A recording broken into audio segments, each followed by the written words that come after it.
Қазір бұл балтамен мен не сындырады деп ойлайсыздар? капелка. Ё-моё, достар, сынды. Базарға Комментарийге барамыз. жазыңыздар. Базарға барамыз да колготки аламыз. Достар, айым колготки аламыз дейді. Ал сәлем достар, біздің Әулеттің отбасы YouTube каналымызға қош келдіңіздер. Достар, біз бүгін айым екеуміз қанша уақыттан бері жинап келе жатқан ақшамызды қазір көретін боламыз. Мына копилканы екеуміз сындырамыз қазір. Осы видеоны достар соңына дейін қараймыз. Қанша ақша шығатынын бірге есептеп көретін боламыз.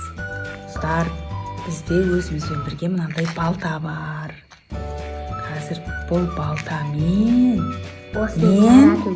не сындырады деп ойлайсыздар? Копилка.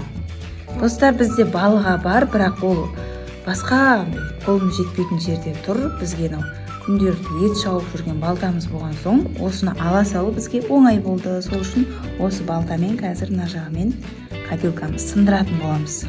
Достар, біз мына копилканы сындыру үшін қазір мына жеріне шашылып кетеді. Сол үшін біз мынау термоковрикті төсеп қойдық. Одан кейін мынандай бір матаны алдық.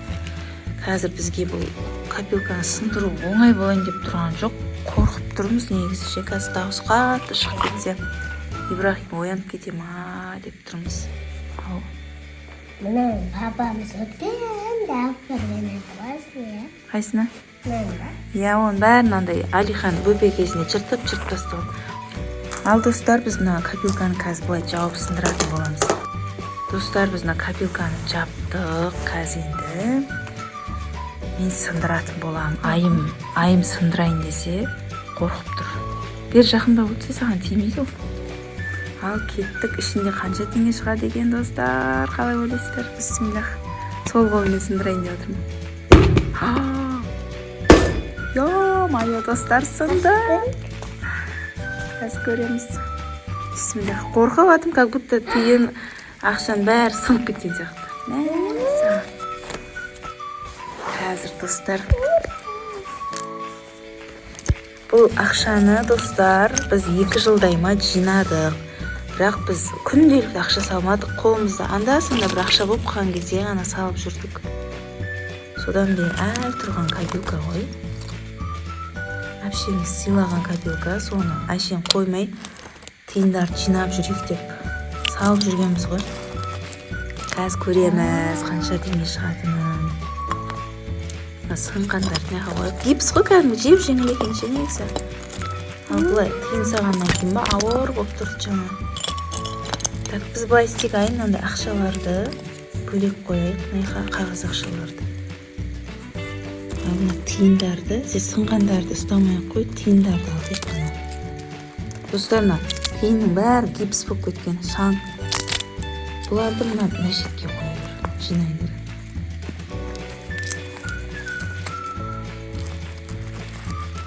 Қазір айтпақшы достар, біз бұл ақшаларға не алады деп ойлайсыздар? Комментарийге жазыңыздар. Базарға барамыз да колготки аламыз. Достар, айым колготки аламыз дейді. Ал негізі мен бала-шағаға өздерін жинаған ақшаға бір көзге көрінетін күшті бір саты алыңдар деп айтқан ғой. Соған біз енді колготкиді аламыз ғой, алуын, бірақ біз бұл ақшаға бір әдемі зат алуымыз керек, айым. Сендерге тамақ ішетін стол, сабақ оқитын стол, сондай ше. Сондай заттар алайық, егер ақшамыз жетсе, жетпей жатса тағы біз өзіміз қосамыз. Мама мен папаның ақшасын қосамыз. Достар, қатты шаң болып кетеді екен. Айтпақшыдай. Достар, бізде тағы да үйде 4 копилка бар. Әлі толмаған. Оларды да жинап жатырмыз. Оны да әлі бір күні уақыты келген кезде сындырып есептеп көретін боламыз. Біз ол копилкаларды тойдан апамыз, атамыз әкелген. Бесік тойға барған кезде той бастар ретінде қойған ғой сол копилкаларды.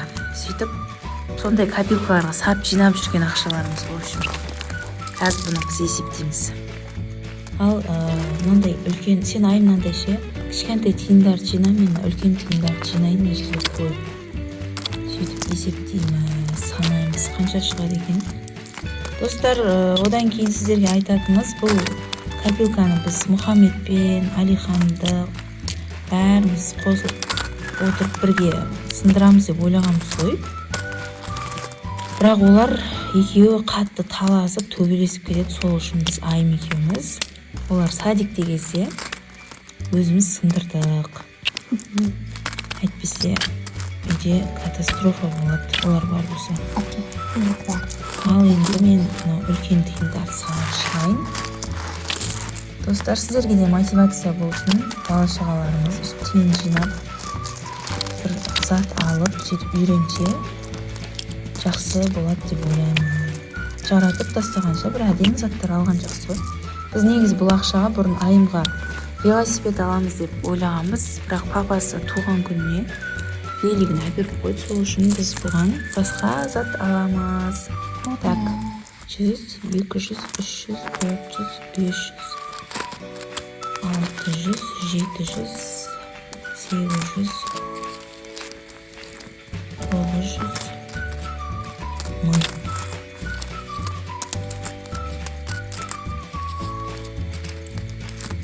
Мынамен 2000 етіп қояйық.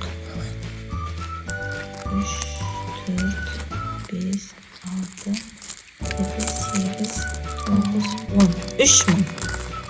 3000 болды. Енді мынандай тиындарды санаймыз. Достар, біз тиындарды санадық.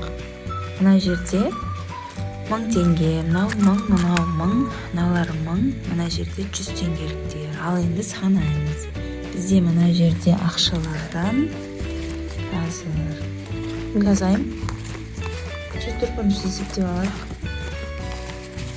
7000, 8, 9, 10, 10 000, 11, 2, 13 000.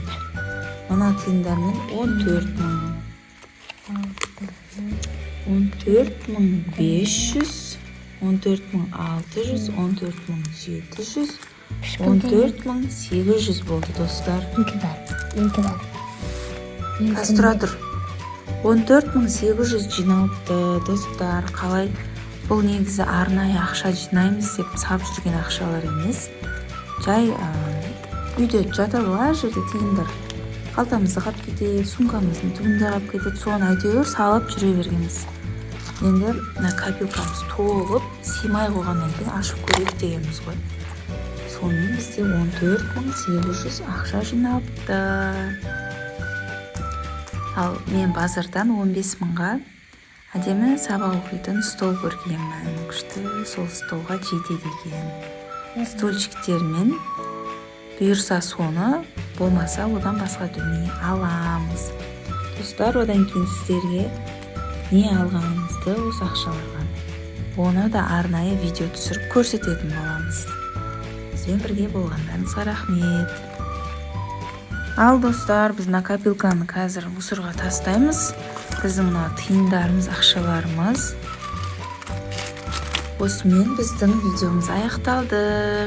Бізбен бірге болғандарыңызға рахмет. Тиынның бәрін айым менікі дейді. Бұған енді өзіне күшті зат аламыз. Енді өзіне болғанда Мұхаммедке, Алиханға бәрі қолданатын әдемі бір зат аламыз, әйме? Всем пока! Достар, біздің каналымызға міндетті түрде жазылыңыздар, лайк басып, комментарий қалдырыңыздар. Және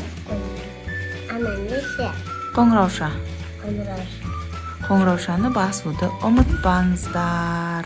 Всем пока! Пока!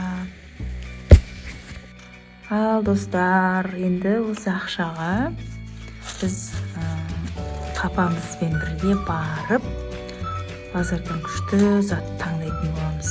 Может, сол столды аламыз, стульчиктермен, может, әйтеуір бір көзге көрінетін әдемі зат алуымыз керек. Өйткені бала-шаға ақшаны тамаққа, мынауға, майда-шүйдеге жұмсай берсе, оның қадірін түсінбейтін болады. Сол үшін бір арнайы әдемі зат алуымыз керек. Ал алдағы видеоларда да бізбен бірге болыңыздар. Всем пока. Біздің видеомыз осымен бітті. Всем пока.